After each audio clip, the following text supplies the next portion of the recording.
And why do we need money to obtain these resources? Because of real or assumed scarcity.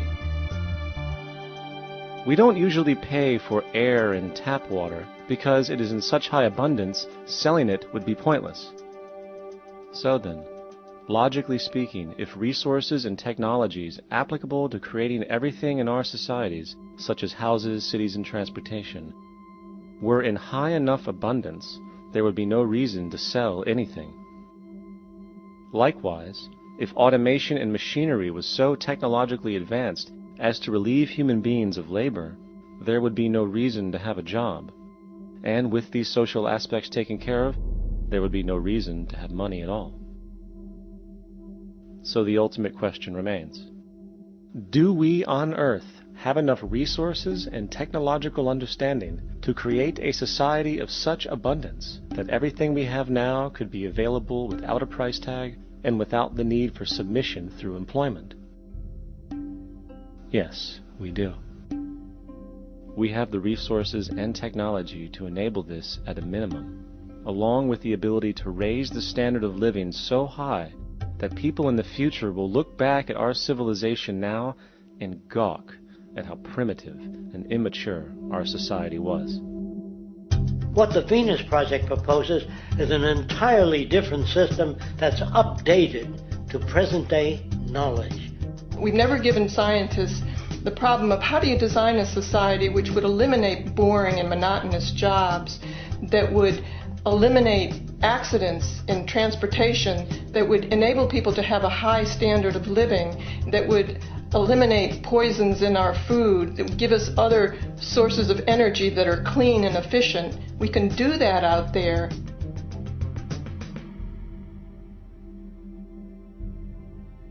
The major difference between a resource-based economy and a monetary system is that a resource-based economy is really concerned with people and their well-being, where a monetary system has become so distorted that the concerns of the people are really secondary, if they're there at all. The products that are turned out are for how much money you can get. If there is a problem in society and you can't earn money from solving that problem, then it won't be done. The resource-based economy is really not close to anything that's been tried.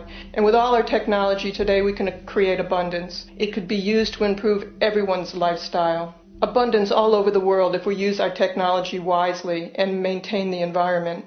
It's a very different system, and it's very hard to talk about because the public is not that well enough informed as to the state of technology.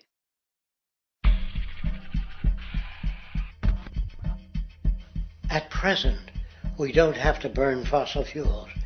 We don't have to use anything that would contaminate the environment. There are many sources of energy available. Alternative energy solutions pushed by the establishment, such as hydrogen, biomass, and even nuclear, are highly insufficient, dangerous, and exist only to perpetuate the profit structure that industry has created. When we look beyond the propaganda and self-serving solutions put forth by the energy companies, we find a seemingly endless stream of clean, abundant, and renewable energy for generating power.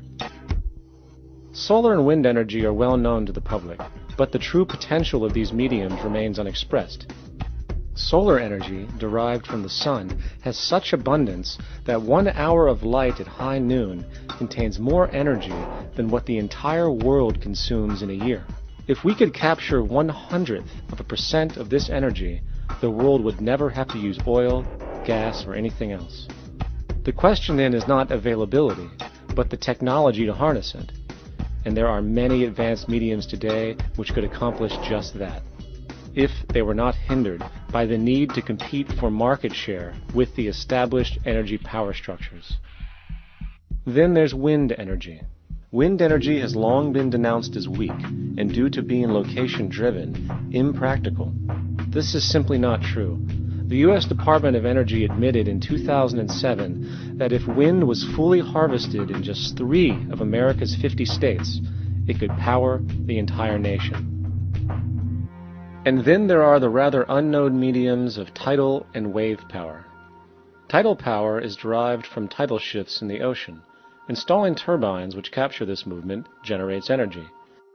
In the United Kingdom, 42 sites are currently noted as available, forecasting that 34% of all the UK's energy could come from tidal power alone. Wave power, which extracts energy from the surface motions of the ocean, is estimated to have a global potential of up to 80,000 terawatt-hours a year. This means 50% of the entire planet's energy usage could be produced from this medium alone. Now, it is important to point out that tidal, wave, solar, and wind power requires virtually no preliminary energy to harness, unlike coal, oil, gas, biomass, hydrogen, and all the others. In combination, these four mediums alone, if efficiently harnessed through technology, could power the world forever. That being said, there happens to be another form of clean, renewable energy which trumps them all: geothermal power. Geothermal energy utilizes what is called heat mining, which, through a simple process using water, is able to generate massive amounts of clean energy.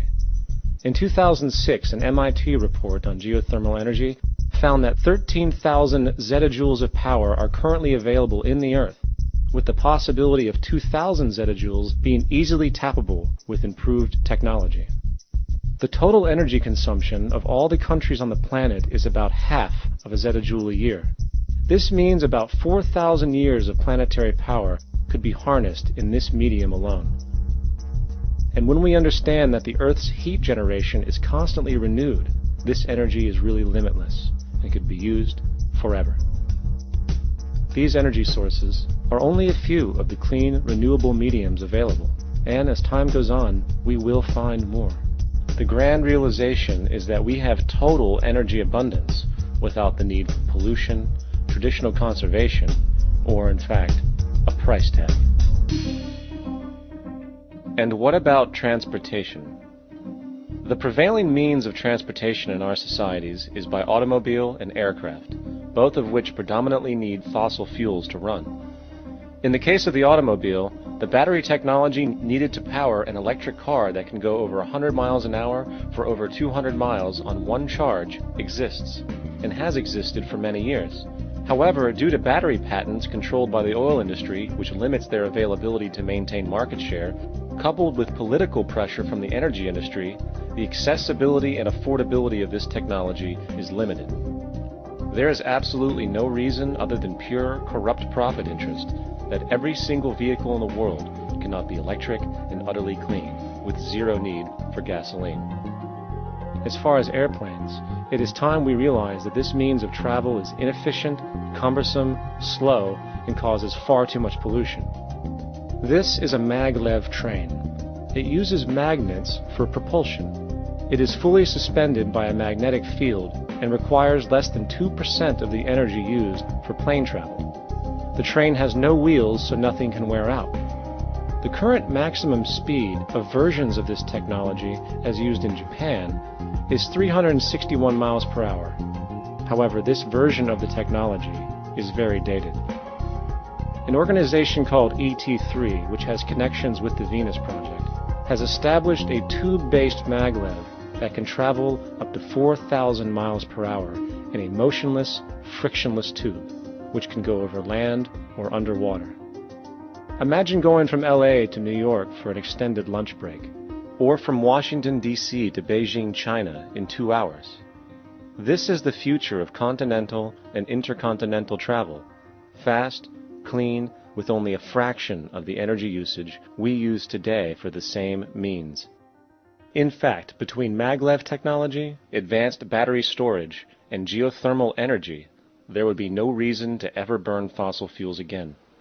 And we can do this now if we were not held back by the paralyzing profit